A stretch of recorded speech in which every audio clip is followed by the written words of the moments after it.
Wala kang karapatang magsalita ng masakit, kahit ikaw pa ang tumulong. Maraming tataas na naman ang kilay sa title ng video na ito.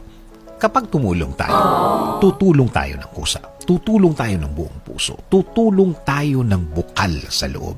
Dahil masarap naman talaga ang tumulong kesa ikaw ang tutulungan. Remember the phrase? It's better to give than to receive.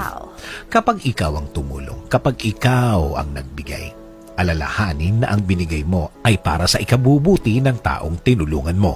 Pero wag mo namang idikta kung paano niya dapat patakbuhin ang kanyang buhay. Nice! Dito nagkakaroon ng conflict ang mga tulungan sa magkabilang panig.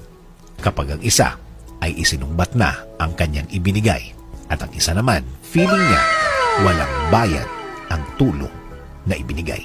Nagiging problema lang naman ang tulungan kapag ang feeling ng isa ay nagiging obligasyon na sa kanya ang tinutulungan niya. Ina-adjust na niya ang lahat para lang matulungan ang tinutulungan niya. Kapag may nasasakripisyo na, maghahanap ka na ngayon ng kapalit ng ibinigay mo.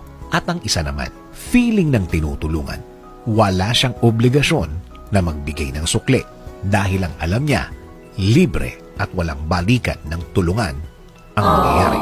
Ang tanging obligasyon ng tinutulungan ay pagbutihin niya ang buhay niya.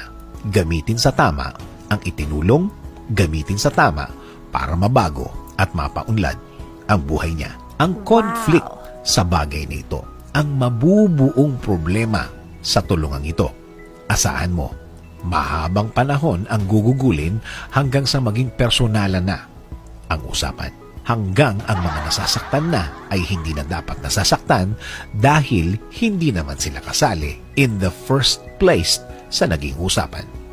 Payo ko, maging malinaw ang lahat. Kahit pa yan ay kakilala, kaibigan, pamilya o kahit best friend mo pa. Lagyan ng limit ang sarili. Tulungan hanggang kaya. Tumulong habang tinutulungan ng sarili niya ang tinutulungan. Again, maging malinaw at maging bukal sa loob palagi.